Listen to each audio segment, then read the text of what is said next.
Hello, good afternoon, Aaron, and welcome back. Ciao, it's good to see you again. We have a diary of the Gaza war. In the future, we'll take all these segments and we will have a book. Yeah, something like that. In fact, we should have met on video under better circumstances that look hard to come around. So, to summarize and to attract those that don't follow, do you have a channel, Aaron, by the way, on YouTube, or you just a BBC man? I do have a channel which is not really active, but I became very active on X Twitter all of I a noticed, sudden. but I've been retweeting you quite a bit. Oh yeah, I of hope, course. Yeah, yeah, for some. yeah. It Yeah, is. no, It I is. noticed. So that's good. But in case for the future, if you activate your YouTube channel, we can broadcast on both. And so for those that are briefly listening to us from, let me say it in Italia, LinkedIn or X in inglese, venite a trovarci sui nostri canali YouTube e abbonatevi. Il tema è ovviamente Gaza, Libano, un po' come previsto. Adesso farò una summary dell'ultima conversazione con Aaron. E poi cosa? Cioè, qual è la strategia alla fine? What's the end game? Okay, said that, the last time we met, in fact, we were wondering about the meaning of the so-called pager attack. You advance an hypothesis as maybe this was not meant to happen like that. Maybe this was meant to be there, dormant, and to be used when appropriate and needed. And maybe the thing was leaking. Maybe they were afraid that it was being caught upon. And so they decided to say, well, let's go ahead and activate. The other was, this is the beginning of a strategic attack. Well, what is it? A couple of months later or something like that. It looks like it was the beginning of a strategic attack.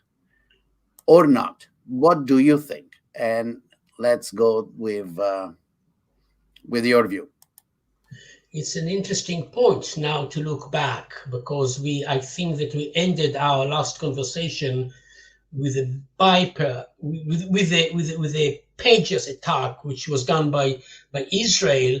And yes, I said that it might be a tactical thing. Maybe the Israelis were caught, and maybe the Hezbollah realized that something is wrong with the beepers, and therefore maybe the Israelis just decided to use it rather than lose it. I think that now, in hindsight, we can say that it was part, as you said, rightly so, of a strategic attack. This was the beginning of what led to the current war in Lebanon, which is not yet defined as a war.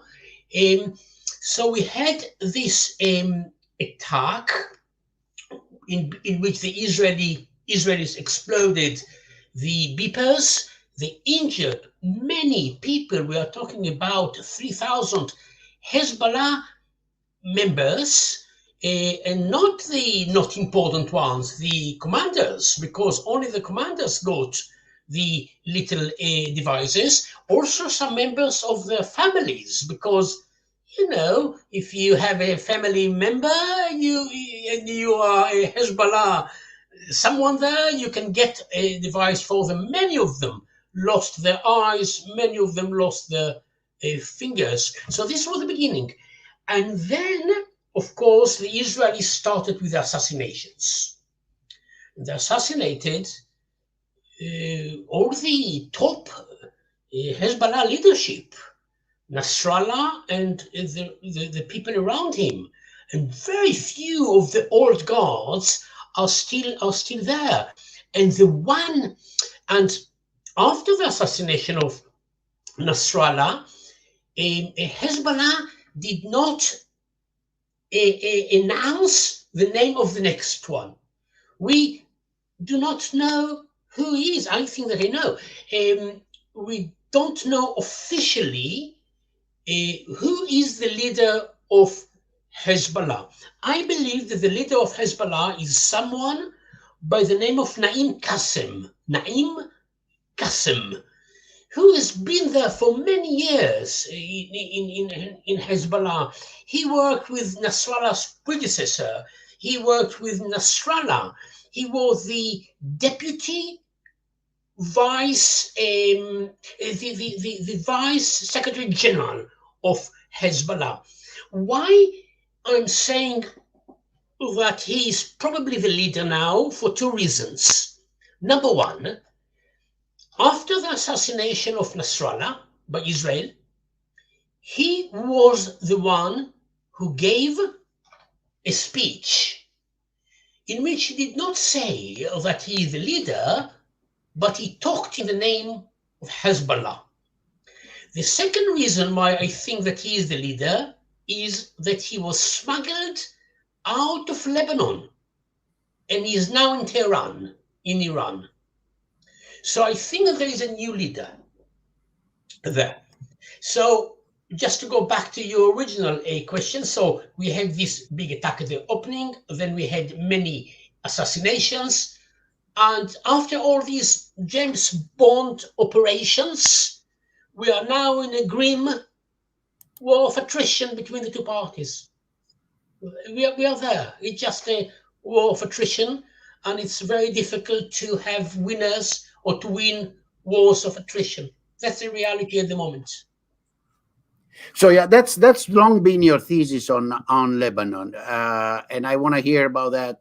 I mean, based probably on your past experience and back in '82 and your knowledge of the thing. But let me fire you a set of questions, and with a prelim. My view, and I remember it was your view. You actually stated it quite clearly one of the time we met was. Yes, Hezbollah is firing since late October last year to Israeli villages and settlements in northern Israel near the border with Lebanon, and this is obviously a problem for the people living there that had to be evacuated. But it's also clear that they're not carrying out an intense campaign, and then they keep saying that that's their form of solidarity with Hamas, and it can be stopped by concluding the hostage release thing, which never happened. I saw you writing quite explicitly, and I tend to trust you, that you have evidence, substantial evidence from within Israel that says Netanyahu could have cut a deal, a very reasonable deal, on the hostages various times and chose not to continue the war. So the explanation that is being given by the Netanyahu government and its pundits around the war, which is we had to go into Lebanon and bomb Beirut and bomb all over Lebanon, and essentially starting to turn the country into a kind of new Gaza because Hezbollah was attacking you, doesn't really seem to hold much water. I mean, if that was the limited target, stop Hezbollah, there were other ways, or better, stop Hezbollah attacks on Israel. You can't stop Hezbollah. It's become a huge part of Lebanon military and political landscape. And again, by the way, Aaron wrote about this for those that are interested, if you want to know the origin of Hezbollah and how Israel cooperated at creating it back in '82. So this implies I don't believe the Israeli generals are dumb, but they're a lot smarter than a lot of people, probably me, and I don't believe the war cabinet and Netanyahu are. So they must have seen all these steps in the game. These are all steps that you see. People that are planning an operation like the pager operation can clearly go down. I mean, not all the way to the end because the game is very long and probably infinite, but they can go down deep into the chess game. So clearly, this is part of a view of what can be done with Lebanon and next with Iran and Syria. And so here is the big answer. Why have they chosen that? Are you sure that they could have cut the deals on hostages and Hezbollah suspend the attacks on northern Israel? And where do you think the next steps are, which is what I put in the title? Because now I'm getting really worry I've been for a while, but really curious as to what the Netanyahu government think they can do in the Middle East. Yeah, that's a good question, or a good set of questions. And let me start from the beginning. Hezbollah said, just to put it in the context, the short context, Hezbollah said, we will fire at you Israelis as long as you fight against Gaza. And in theory, Netanyahu could have stopped Gaza and put an end to the war with Hezbollah. But what happened with the Israelis, they realized that it is not enough to stop Hezbollah from firing. They need to do more than that. They need to push Hezbollah off the border. So for the Israelis, after a while, it was not enough to stop Hezbollah, to get to an agreement with Hezbollah about stopping the war. They understood we need to push it off the border. Because you see, what Hamas did to Israel on the 7th of October, and maybe I mentioned it last time, but it is so interesting. What Hamas did to the Israelis on the 7th of October was Hezbollah's idea. Hamas... No, you didn't mention that. Oh, this is the first time I actually hear that. In what sense? Fascinating, because Hezbollah for many years was very open about what it wants to do. They said, we want to cross the border into Israel, to occupy villages, to take prisoners, to go back. Now, they didn't do it, but they prepared themselves to do it. In the meantime, on the 7th of October, Sinwar took the idea, the Hezbollah idea, and did it in the south. That's what happened.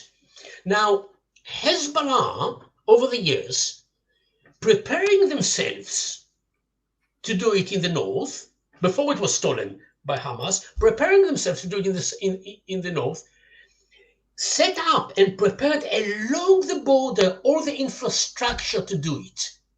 Hezbollah did. So they built tunnels, for example, to put the weapons in, the weapons that they will use to cross the border into Israel. They prepared bunkers. They prepared everything along the Israeli border. And now what the Israelis are doing in Lebanon is operating along the border, on the Lebanese side of the border, and destroying this infrastructure, the tunnels, the weapons, etc. There are very few Hezbollah people there. But the infrastructure which was prepared in advance in order to cross into Israel is now destroyed by the Israelis. And the Israelis do what the Americans did in Vietnam. They burn down all the bushes and the trees which are close to the border, in order that Hezbollah in the future will not be able to cross into Israel. But I think there is a bigger plan behind this, because let's us ignore what the Israelis are saying. It doesn't matter what they say. What really matters, in my view, is how many forces they have on the ground. And they have 4 divisions on the ground. Huge armies operating in Lebanon. And you don't need so many forces to clear the border. And therefore, I think the Israelis are probably planning to move deeper into Lebanon. That's what I believe. They want to move deeper into Lebanon. The problem, however, is that even if they move deeper into Lebanon, Hezbollah will be able to continue and fire, because the range of the rockets is such that even if you push them across the Litani River, which is about 35 kilometers from Israel, they can still fire. So, just to summarize, the Israelis are now operating just along the border. I think that they have enough forces to go deeper into Lebanon, but even if they go deeper into Lebanon, they will not be able to stop the firing of rockets by Hezbollah because the range is such that it reaches Israel. And they also have Hezbollah drones, and the Israelis don't have any answer to the drones. I don't know if you follow up the news, but a drone attacked the other day Netanyahu's house. Netanyahu's house was hit. I saw that, by yeah. a Hezbollah drone, which is very interesting. Well, then I'm listening. Yeah. What do they have in mind? What do they have in mind? So what the Israelis have in mind is to weaken Hezbollah, to destroy more and more, and probably to push a little bit deeper into Lebanon, which is a very dangerous thing to do because they might get stuck in Lebanon, the Israelis. And then I think they want to have a diplomatic solution. But they want to get to this diplomatic solution when Hezbollah's infrastructure along the border is destroyed, and Hezbollah is not as strong as it was before. But I can tell you that Hezbollah is landing on Israel every day an average of 200 rockets. Hezbollah is not Hamas. Hezbollah is a strong, trained, determined organization. And we are now in a war of attrition.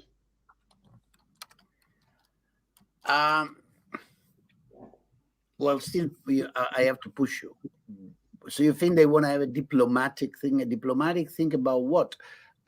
It seems to me that the rule in the Middle East since Nakba, or at least since the so-called preventive war of 67, is that the more I destroy you, the more desperate and the more extreme and the more fanatic and the more willing to die for whatever the cause is you become, the less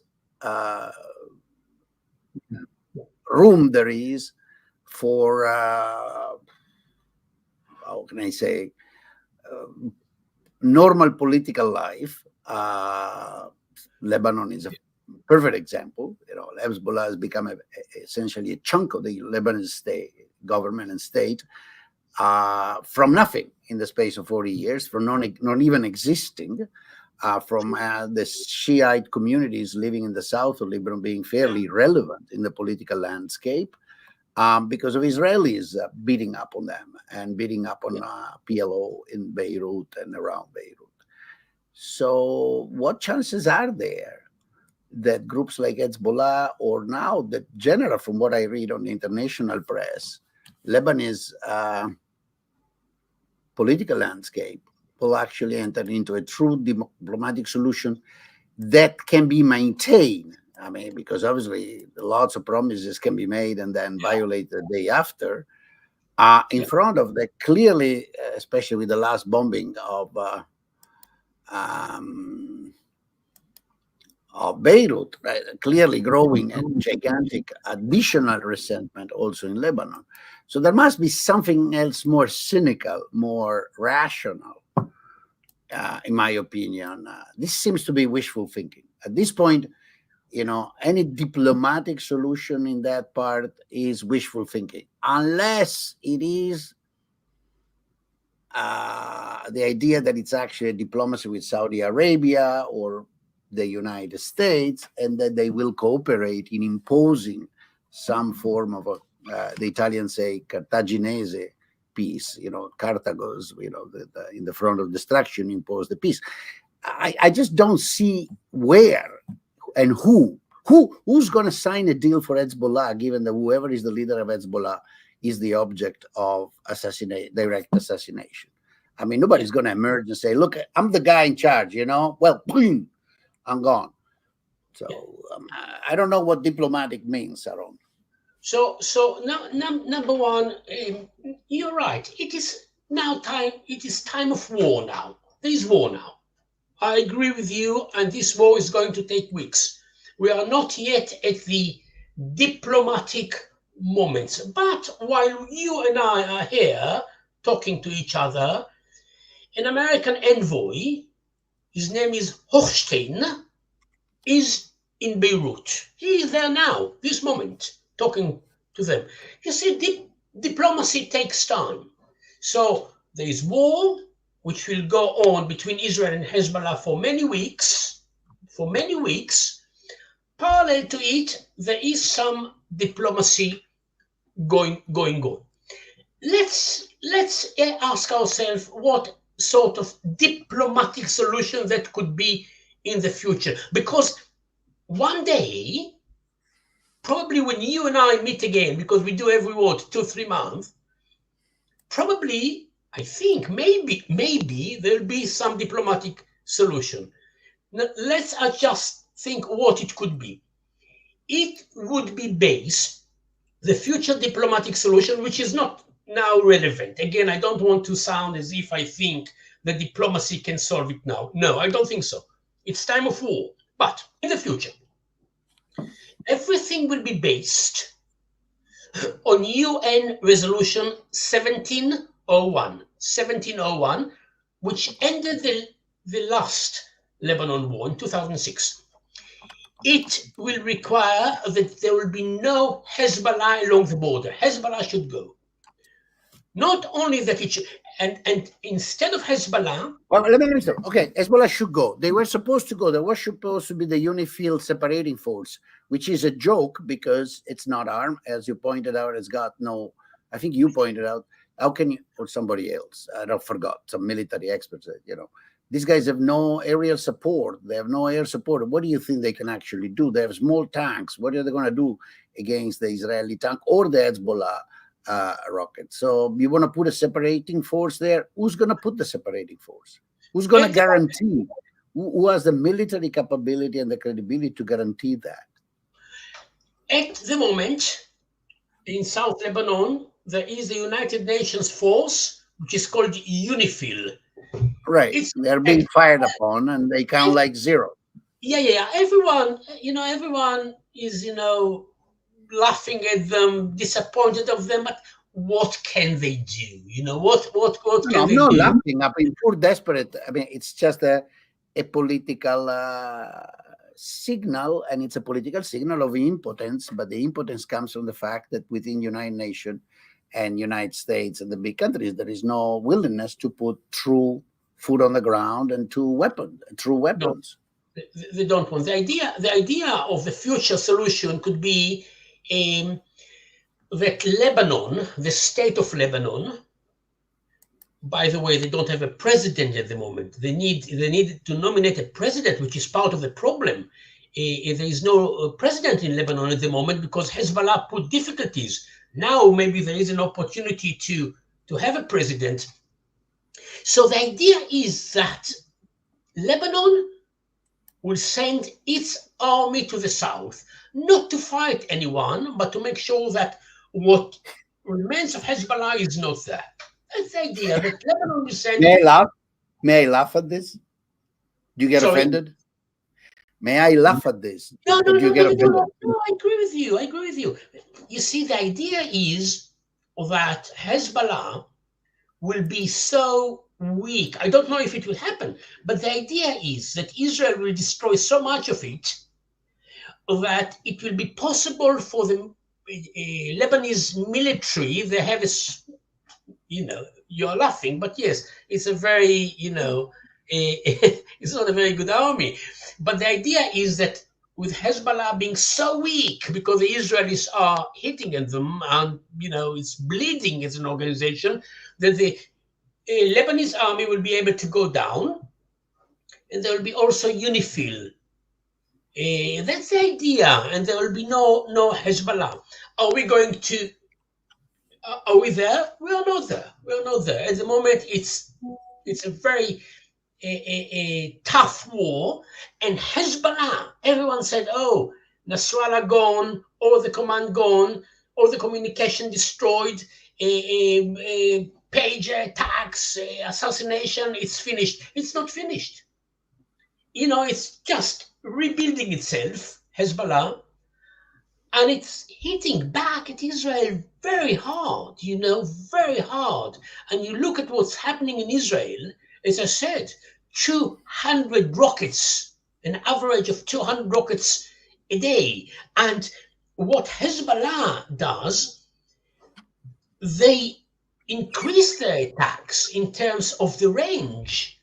You know, to land a drone with a bomb on the residency of the Israeli Prime Minister, this is not a decision which is made by a local Hezbollah man. This was a decision which was taken maybe in Iran, somewhere. So Hezbollah is increasing.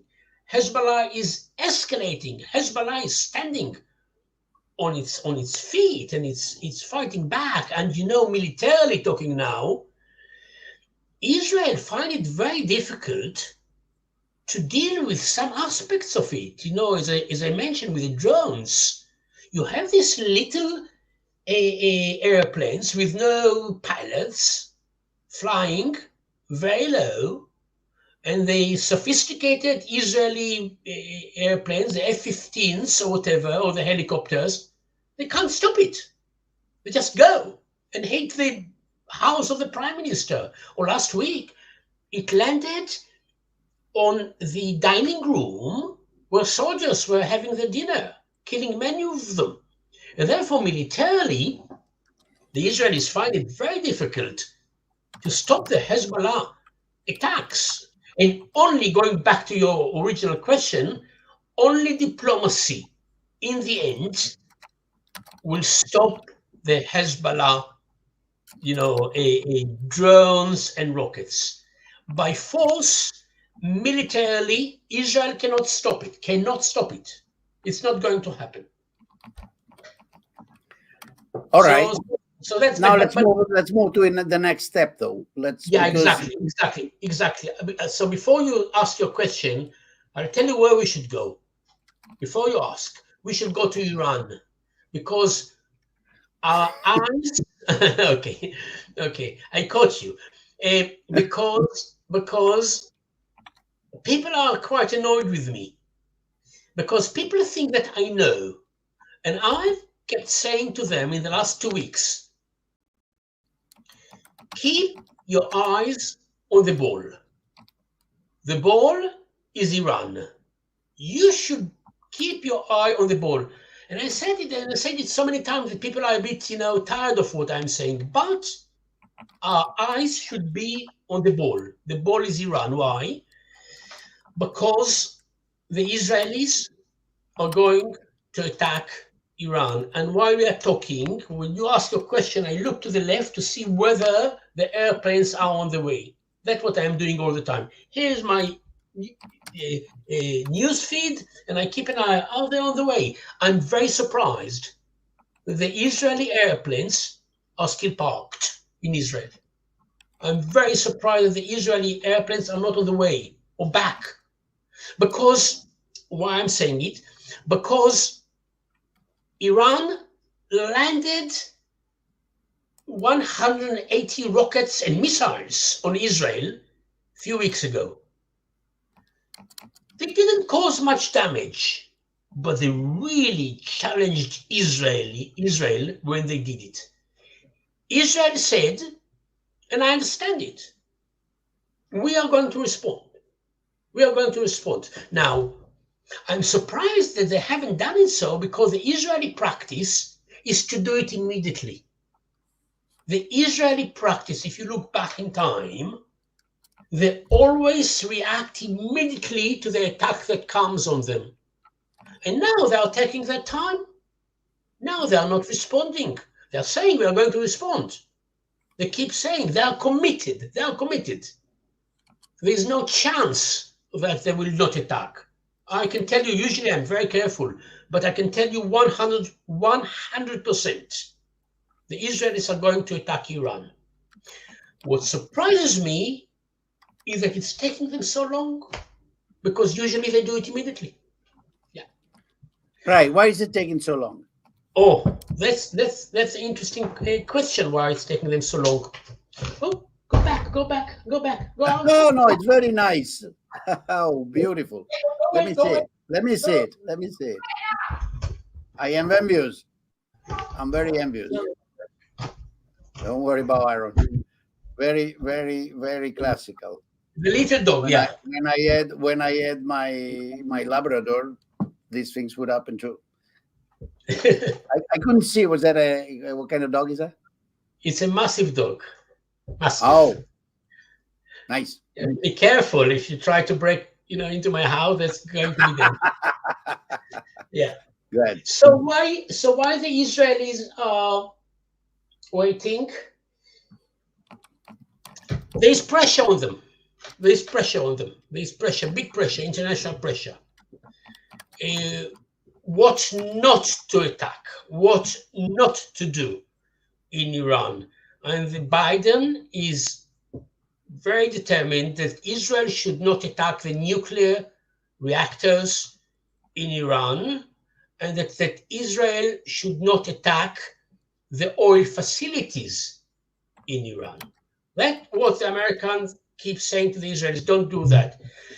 So maybe it is the negotiations between Israel and America about what not to do.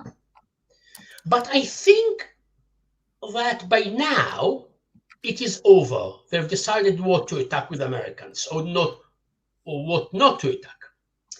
Also, I think that it took some time for the American defense system, it is called THAAD, to deploy in Israel. Because you see, Iran said, also today, if you hit us, we will hit back.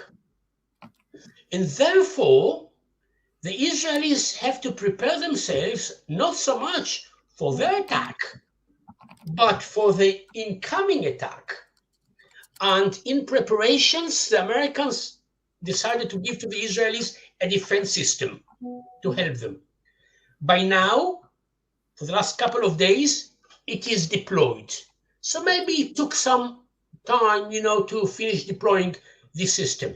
So the discussion what not to attack done. The defense system is deployed. The Israeli plan is ready. I don't know. It's a Jewish holiday today. Maybe they are waiting for, for the end of the Jewish holiday. I don't think that it's a good excuse not to hit back. But anyway, let us not guess. I think. You think it's coming? It's almost ready to roll. It's coming. It's coming. It's coming. It's And coming. then? And yeah, that's the next question. The big. So I want to go to the end game. Get to the end game. What's the end game? Netanyahu is speaking more and more frequently of a new order, a new world, a new what? I think that it's not. They're not going to be. Nobody's going to even dream of putting foot on the ground. Are they hoping in some popular insurrection in Iran? Not in Iran. I think that there is no end game with Iran. Look, Iran is a massive country. It's a big country, and I think that what the Israelis try to do in the Middle East, not only vis-a-vis Iran, but in the Middle East, is to send a message: don't dare touching us. That's the end game, I think. In war studies, we call it deterrence. Deterrence. Mm-hmm. So I think that was the end game, I think, is not a political end game, I think, but a military end game. Don't touch us. Because if you touch us, if you do 7th of October again, or if you attack us from Lebanon, or if you attack us from Iran, or if you attack us from Yemen, the Houthis, we will hit back at you, and it's not going to be proportionate.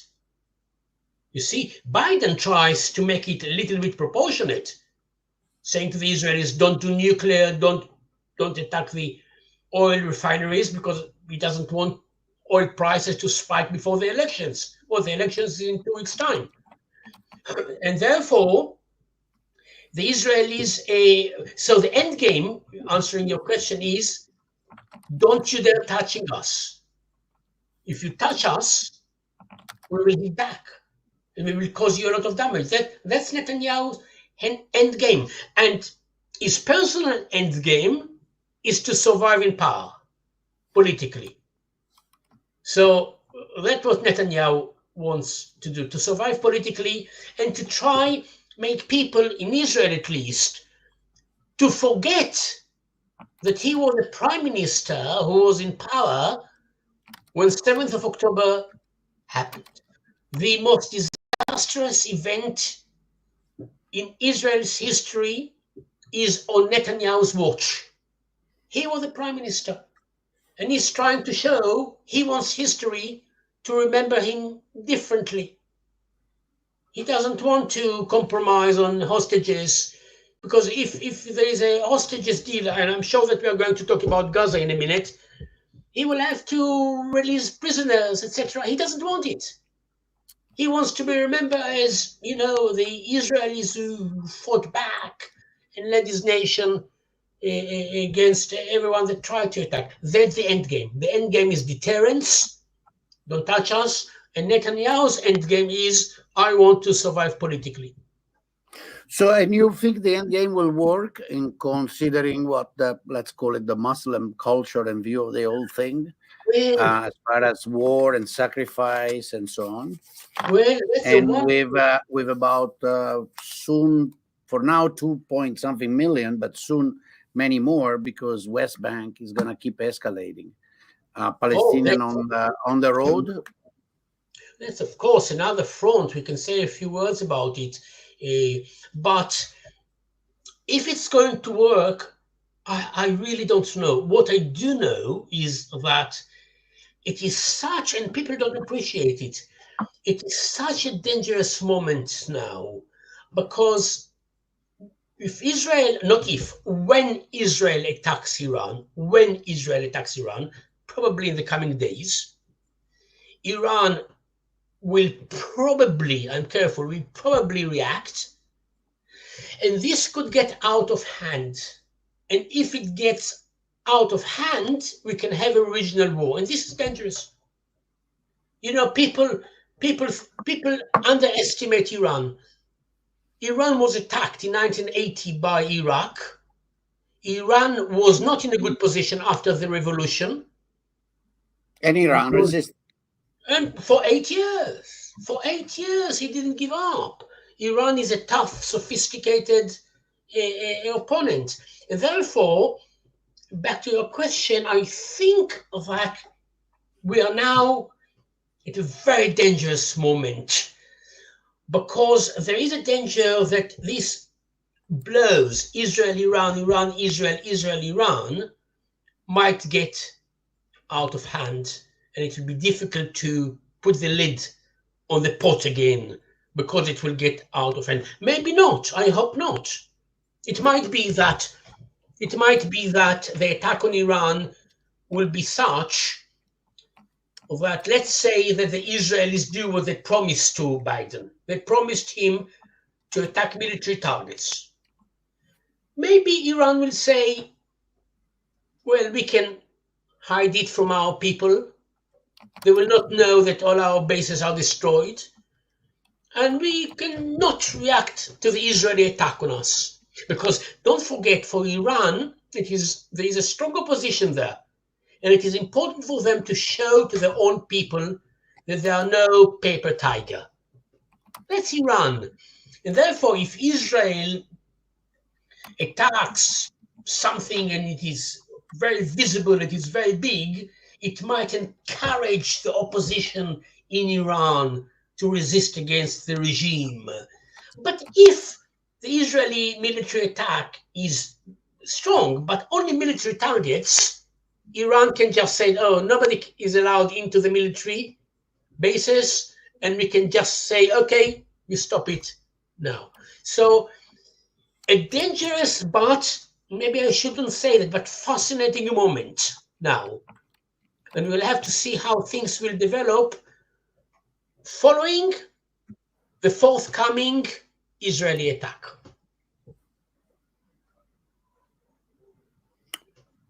All right. So at least we have a way of thinking. Netanyahu, apart from the personal consideration, wants to use, has decided to use the October 7 attack as a way of attacking the three main enemies, Hamas, Hezbollah, and Iran, and with the non-proportionality is convinced that this will in some sense guarantee the security Israel looks for in its extended version, that is by continue occupying West Bank and Gaza, and that this will be his historical inheritance, his great achievement. I have made Israel safe by destroying the military capabilities of my enemies. All right. Well, history will say and will tell us in a few years how realistic this is. In the meanwhile, what are we going to do with those 6 million Palestinians that are unfortunately in the middle of the way and keep bugging us by being alive?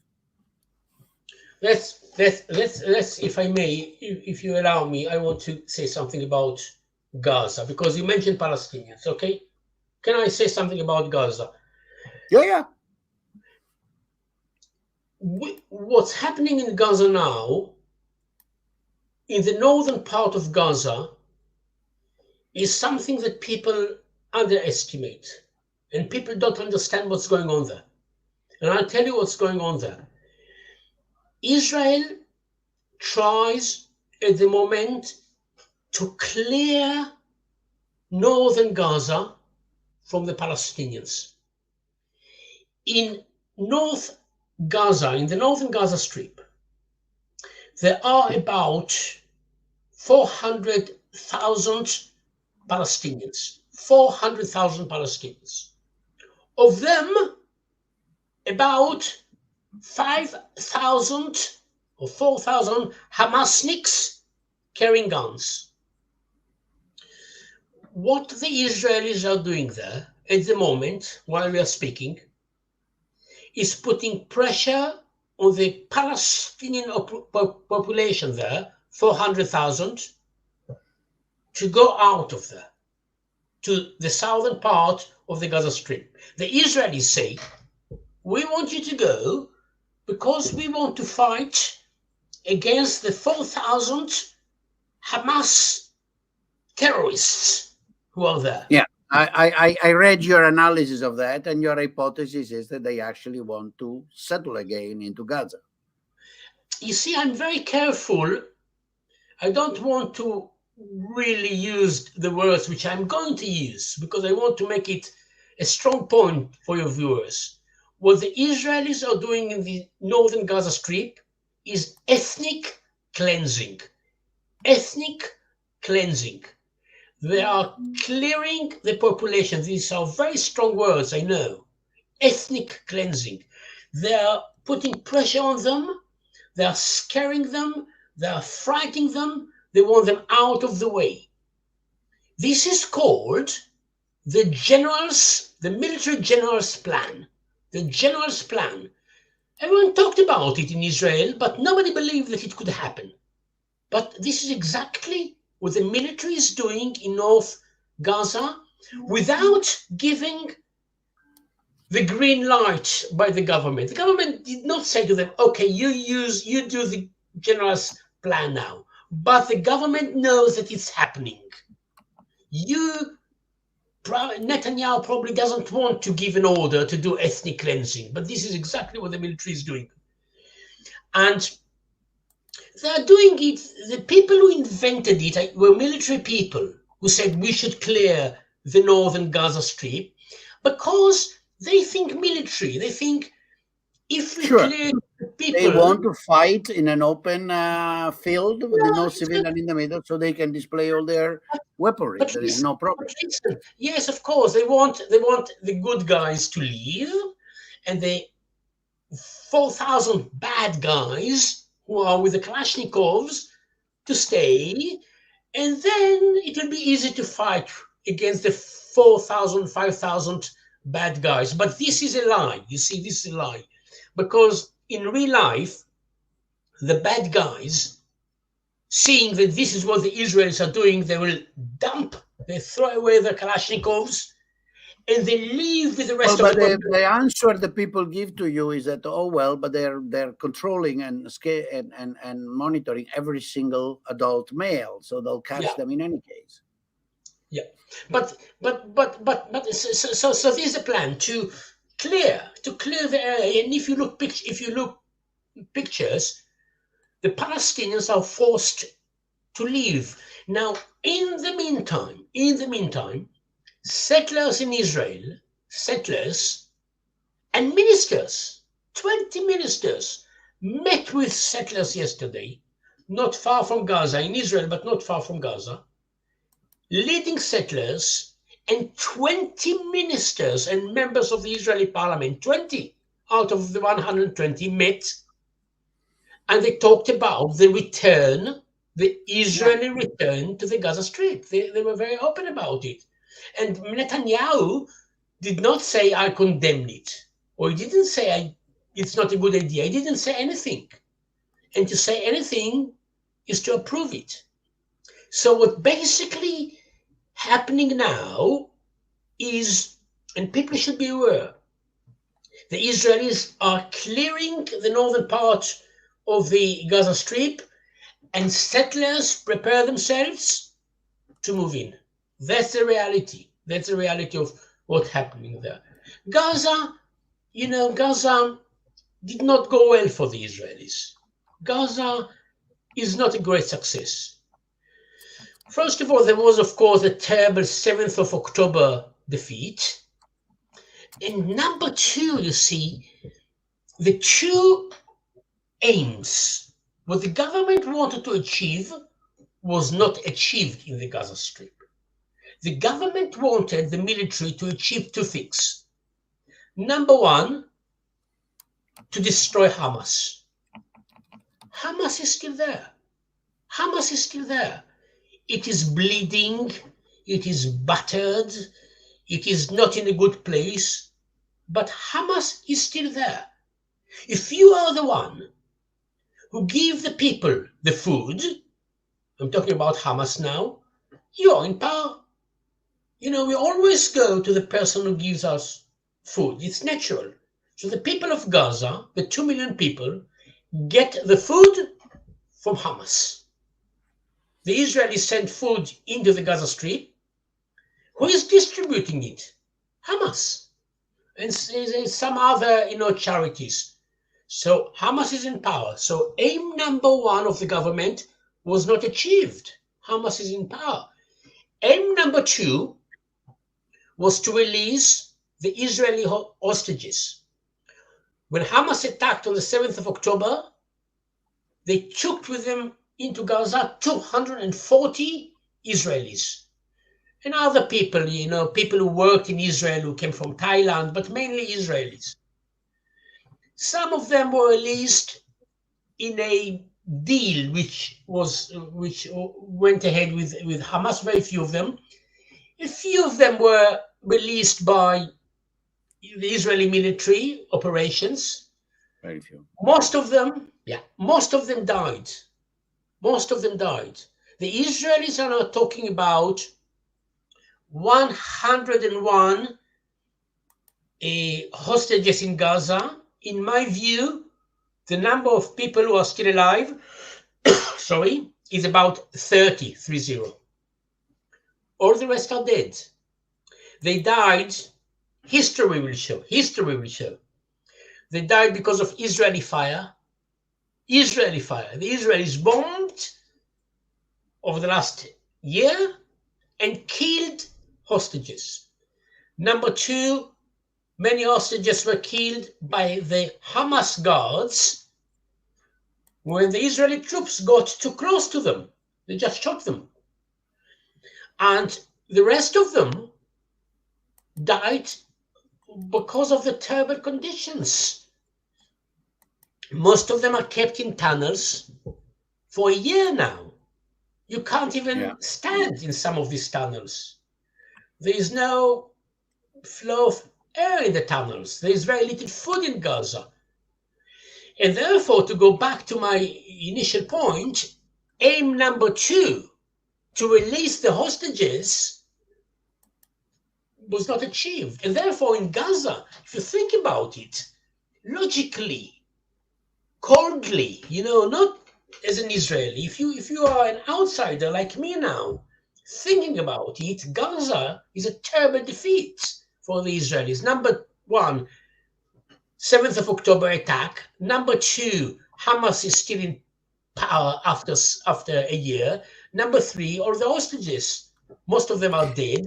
Yeah, but let me stop you on this. Try to get you. I understand what you mean. You say it's a defeat, but there is no doubt that it's a big success from the point of view of rallying the electorate and the troops. Netanyahu can say, I took such a toll on them that I vindicated our 1,200 fellow citizens 40 times over. For each one of ours that got killed, we killed 40 of them. We destroyed Hamas military capabilities. We destroyed their land. It's in rubble. It's like Sodom. It doesn't exist anymore. They are a wandering bunch of animals moving around an empty land, desperate, and we are actually feeding them the minimum vital, so they keep their misery and remember forever the wrath of God that we brought upon them. And you know perfectly that this, on the streets of Tel Aviv and Jerusalem and many other cities, is going to be taken as victory and success. Look, the aim is not to kill as many Palestinians as possible. In the last year, Israel to scare and humiliate and put down as many Palestinians as possible. Look.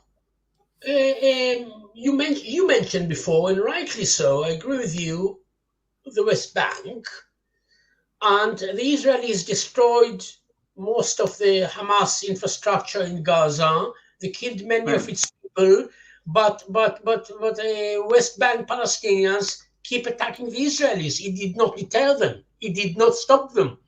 Well, honestly, it seems to me that where the West Bank are on, it's the first time I counted it, it's the Israeli that keeps attacking the West Bank Palestinians. Yes, you're right. They're trying to they are very active. They're attacking all the time, but it does not. These attacks and what the Israelis did to Gaza, it doesn't stop the Palestinians. Oh no, I know that, but it's gonna make that. That's always been my point. But I want to try to get to a kind of partial conclusion. Otherwise, we get too long. But it seems to me that I'm pessimistically, let's put it this way, contradicting your view that this was a defeat. I think there is an ideological way and a religiously charged way and a nationalistically charged way of seeing this as a big success. I'm not going to repeat those harsh words I said before. There is a way of, and then yes, there is awareness that once you put down the dogs and humiliated and beaten it up, it's going to be quiet for a while and lick its wounds, and then it's going to try back again, but it's going to be weaker and you're going to beat him again, and that's going to be it. Sorry, it's my camera. Okay, good. It's okay. That's, I think, a way in which in a large part of Israel political world and public opinion see Gaza as a success. I'll tell you what, I'll go along with you. I'll go along with you and qualify what I said. The vast majority of Israelis, think that it is a terrible defeat for the 3 reasons I mentioned. 7th of October. You're convinced of this? Do you think that this is the case? But, and this is the but, where I go along with you. There is a minority in Israel which is made mainly of settlers who don't regard it as an Israeli success, but as an opportunity for them to do something else. Again, the vast majority of Israelis will regard what happened in Gaza from the 7th of October to now as a terrible defeat, terrible defeat. Again, the objectives were not achieved, but there is a minority in Israel, the settlers and some other people around them, who regard Gaza, what's happening in Gaza, as an opportunity to resettle the place. Because we have to remember that until 2005, there were Israeli settlers in the Gaza Strip. There were about 8,000 settlers. In 2005, in September, August, September, Ariel Sharon, Prime Minister, removed them, and now they see an opportunity to go back. And therefore, and therefore for them, maybe it is not a success, but an opportunity to go back.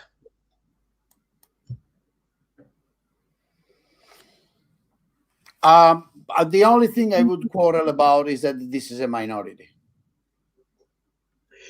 It is. I think that most Israel